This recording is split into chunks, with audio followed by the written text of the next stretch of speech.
Hello बच्चों, आप सभी का हमारे YouTube चैनल आइडियल देव क्लासेस में स्वागत है। बच्चों, आज हम आपके लिए 8th ग्रेड अभ्यास पुस्तिका विषय सामाजिक विज्ञान लेकर आए जो कक्षा 8वीं के लिए है। और यह जो आपकी 8th ग्रेड अभ्यास पुस्तिका है, इसे मध्य प्रदेश राज्य शिक्षा केंद्र भोपाल द्वारा वर्ष 2023-24 के लिए बनाया गया है। और बच्चों, आपको बता दें कि इसी 8th ग्रेड अभ्यास पुस्तिका से आपकी परीक्षा में प्रश्नों को पूछा जाएगा। आपकी 3 परीक्षाएं होंगी, तिमाही, अर्धवार्षिक और वार्षिक। तो ये सभी परीक्षाओं में आपको इसी 8th ग्रेड अभ्यास पुस्तिका से प्रश्नों के उत्तर पूछे जाएंगे।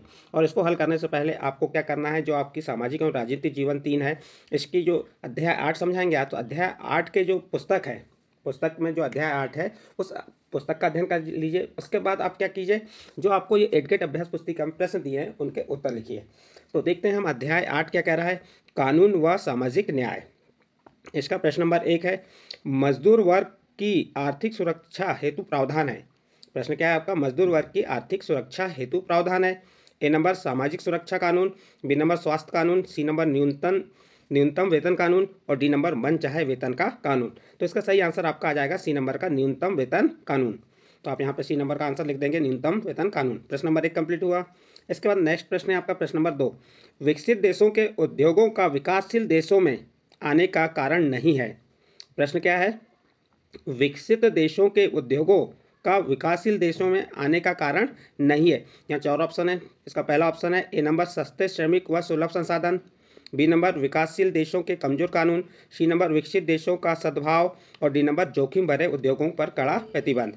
तो यहाँ पे इसका सही आंसर आ जाएगा आपका सी नंबर कि विकसित देशों के उद्योगों का विकासशील देशों में आने का कारण नहीं है। तो इसका सही आंसर है विकसित देशों का सद्भाव, सी नंबर का ऑप्शन सही होगा।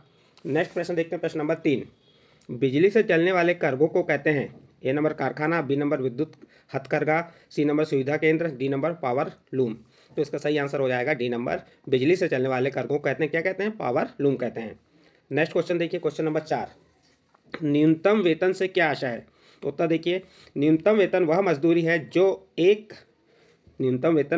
है जो न केवल जीवन के निर्वाह के लिए बल्कि श्रमिकों की दक्षता के संरक्षण के लिए भी प्रदान की जाती है। तो इस प्रकार बच्चों ये आपका प्रश्न नंबर 4 कंप्लीट होता है। इसके बाद नेक्स्ट प्रश्न आता है आपका प्रश्न नंबर 5, न्यूनतम वेतन के लिए कानून की आवश्यकता क्यों हुई। उत्तर देखिए इसका, न्यूनतम वेतन के लिए कानून की आवश्यकता इसलिए हुई ताकि मजदूरों को मेहनत ताना कम ना मिले, इसलिए न्यूनतम वेतन के लिए कानून की आवश्यकता हुई। यहाँ पे प्रश्न नंबर 5 कंप्लीट हुआ। इसके बाद आपका प्रश्न नंबर 6, प्रश्न नंबर 6 क्या है, पावर लूम किसे कहते हैं, इसमें कौन काम करते हैं। तो उत्तर देखिए, बिजली से चलने वाले कार्गों को पावर लूम कहते हैं। इनमें मालिक के साथ साथ बाहर के श्रमिक लोग भी काम पर लगाए जाते हैं। तो इस प्रकार से आपका यहाँ पे प्रश्न नंबर 6 कंप्लीट होता है। नेक्स्ट अगला प्रश्न आता है आपका, क्या कौन सा प्रश्न है आपका, प्रश्न नंबर 7, सरकार निजी कंपनियों की गतिविधियों को क्यों नियंत्रित करती है। प्रश्न क्या है आपका, सरकार निजी कंपनियों की गतिविधियों को क्यों नियंत्रित करती है।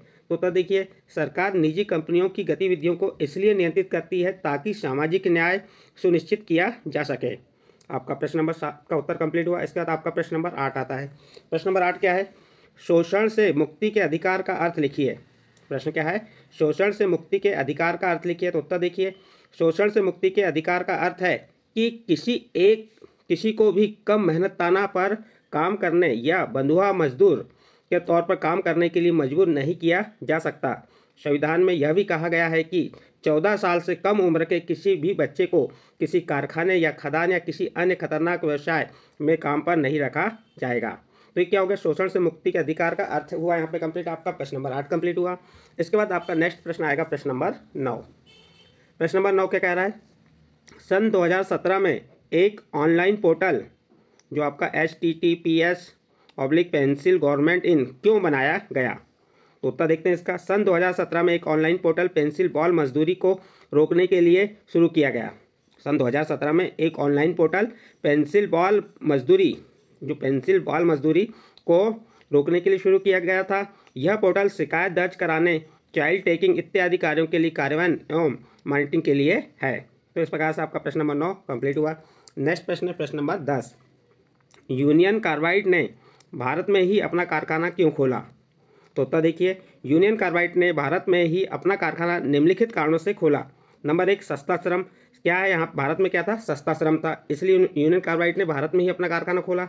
नंबर 2, यहाँ मजदूरों के लिए आवास जैसी दूसरी चीज़ों पर खर्च की ज़्यादा जरूरत नहीं होती। तो इस प्रकार आपका प्रश्न नंबर 10 का उत्तर कंप्लीट हुआ। नेक्स्ट अगला प्रश्न आता है आपका प्रश्न नंबर 11।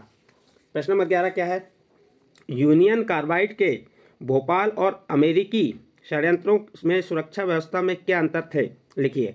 चलिए देखते हैं उत्तर इसका। अमेरिका में कंप्यूटरीकृत चेतावनी और निगरानी व्यवस्था मौजूद थी। अमेरिका में कंप्यूटरीकृत चेतावनी और निगरानी व्यवस्था मौजूद थी। भोपाल के यूनियन कार्बाइड कारखाने में गैस के रिसाव के लिए केवल मजदूरों के अंदाजे के सहारे काम चलाया जाता था। अमेरिका में खतरा पैदा होने पर लोगों को सुरक्षित स्थानों पर ले जाने की व्यवस्था मौजूद थी, जबकि भोपाल में ऐसा कुछ नहीं था। तो इस प्रकार से आप प्रश्न नंबर 11 का उत्तर दे सकते हैं और अपनी कॉपी में लिख सकते हैं। नेक्स्ट प्रश्न है आपका प्रश्न नंबर 12। प्रदूषण मुक्त हवा और पानी का अधिकार किस मौलिक अधिकार से संबंधित है? तो आप उत्तर बता देंगे।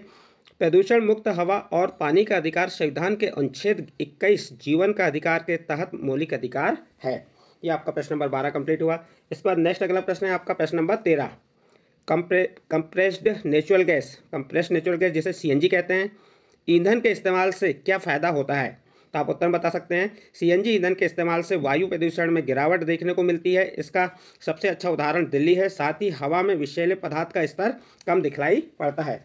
तो आप प्रश्न नंबर 13 का उत्तर इस प्रकार से लिख सकते हैं, देख सकते हैं यहाँ से। इसके बाद आपका नेक्स्ट अगला प्रश्न आता है प्रश्न नंबर 14। प्रश्न नंबर 14 क्या है, न्यायालयों के पर्यावरण से जुड़े निर्णयों का मजदूरों के जीवन पर क्या प्रभाव पड़ा? तो उत्तर देखिए, न्यायालयों के पर्यावरण से जुड़े निर्णयों का मजदूरों के जीवन पर निम्नलिखित प्रभाव पड़ा। नंबर 1, कारखानों के बंद हो जाने से बहुत सारे मजदूरों के रोजगार खत्म हो गए। नंबर 2, बहुत सारे मजदूरों को काम के लिए दूर दराज के इलाकों में जाना पड़ा। तो बच्चों यहाँ आपका प्रश्न नंबर 14 कंप्लीट होता है। इसके बाद नेक्स्ट अगला प्रश्न आता है आपका प्रश्न नंबर 15। प्रश्न नंबर 15 क्या कह रहा है, पता लगाइए कि आपके इलाके में पर्यावरण को दूषित करने वाले कौन कौन से स्रोत हैं तथा वह हमारे जीवन को किस प्रकार प्रभावित करते हैं का विवरण लिखिए। बच्चों यहाँ पे आपको आपके इलाके, गांव या जहाँ पे भी आप रहते हैं वहाँ पे आपको पता करना है कि आपके यहाँ जो पर्यावरण को दूषित करने में कौन कौन से स्रोत हैं तथा वह हमारे जीवन को किस प्रकार प्रभावित करते हैं। तो उसको आप अपने आधार पर भी लिख सकते हैं। यहाँ पे हमने अपने आधार पर बताएं, पर्यावरण को दूषित करने वाले स्रोत वायु प्रदूषण, जल प्रदूषण, भूमि प्रदूषण, ध्वनि प्रदूषण और प्रकाश प्रदूषण है। पर्यावरण दूषित होने से हमारे जीवन में मानसिक, शारीरिक, सामाजिक, आर्थिक जीवन में प्रभाव पड़ेगा।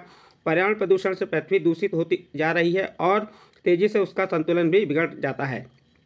हम लोग एक प्रदूषित दुनिया में जी रहे हैं जहां पर वायु, जल, भोजन सभी चीज़ें दूषित होते जा रहे हैं। तो इस प्रकार से प्रश्न नंबर 15 का उत्तर लिख सकते हैं। और इस प्रश्न के साथ जो आपका अध्याय 8 था कंप्लीट होता है। अध्याय 8 में क्या था, क्या है, कानून व सामाजिक न्याय के आपको हमने प्रश्न उत्तर बताए। यदि आपको इस अध्याय के प्रश्न उत्तर समझ आए हों तो आप हमारे चैनल आइडियल देव क्लासेस को सब्सक्राइब कीजिए, लाइक कीजिए एवं अन्य ग्रुप में शेयर जरूर कीजिए।